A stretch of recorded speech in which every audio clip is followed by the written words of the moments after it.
Ma'am पहली demand तो यही है कि जो वेंडर है वो अकाउंटेबल वेंडर इनको चुनना चाहिए, जो जिम्मेदार रहे, जिस पर संदेह ना हो, इन बच्चों को विश्वास रहे। एक अच्छा वेंडर होना चाहिए। एडिक्विटी को बैन किया जाए।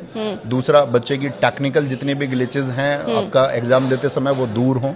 उनके एग्जाम सेंटर से संबंधित जो भी समस्याएं हैं वो दूर हों, उनके लिए एक्सेसिबल हो, एक सुगम रास्ता हो, ट्रैफिक की अच्छी व्यवस्थाएं हो, उन सब का ध्यान रखा जाए।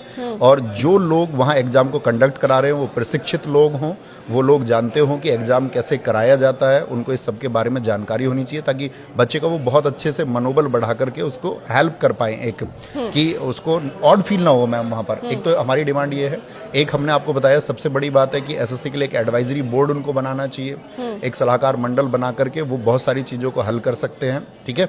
और एक हम बात करेंगे इसमें आपका वेटिंग लिस्ट की समस्या मैम दूर होनी चाहिए, जो वेटिंग लिस्ट का इशू है आपका।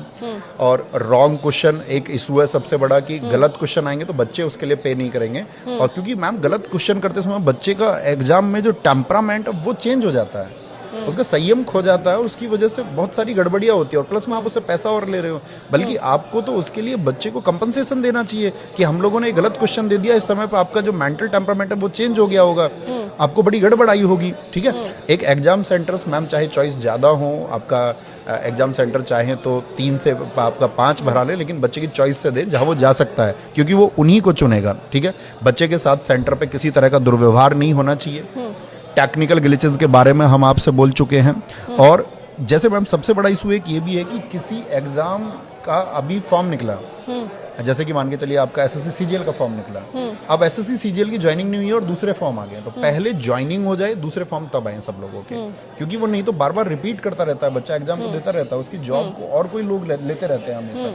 तो ये सब चीज़ें हैं जिनके बारे में एसएससी को विचार करना होगा। और बहुत सारे मुद्दे हैं मैम जिस पे हमारा टीचर्स का डेलीगेशन एक बहुत अच्छे तरीके से हम वही डिमांड फिर रखेंगे कि आपका एसएससी चेयरमैन को मिलना चाहिए और डीओपीटी को मिलना चाहिए। बिल्कुल। रणनीति क्या रहेगी आगे, बता दीजिए आप कि अगर ये जो प्रदर्शन चल रहा है इसी तरीके से, जैसे कि हमने देखा लाठीचार्ज हुआ है, डिटेन किया गया है, तो मतलब प्रशासन जो है साफ तौर पर तो इस बात पर अभी सीरियस नजर नहीं आ रहा है, तो आगे की क्या रणनीति रहेगी आपकी? इसी तरह से प्रदर्शन जारी रहेगा? प्रदर्शन बिल्कुल ऐसे ही जारी रहेगा मैम। बच्चों के अंदर बहुत तीव्र आक्रोश है, और बच्चे कल नहीं थे, कल तो सिर्फ टीचर्स थे। और अगर यही आक्रोश उनका बढ़ता रहेगा और सरकार उनको कोई समाधान नहीं देती है, एसएससी उनको कोई समाधान नहीं देती है, आपका डीओपीटी उनका समाधान नहीं करता है, तो मैं कहता हूँ इस देश का लाखों बच्चा सड़कों पे उतरने को मजबूर होगा। और उसको मजबूर किया जाएगा एडमिनिस्ट्रेशन के द्वारा, इस खराब व्यवस्था के द्वारा, और वो बहुत संगठित तरीके से उतरेगा और अपनी मांग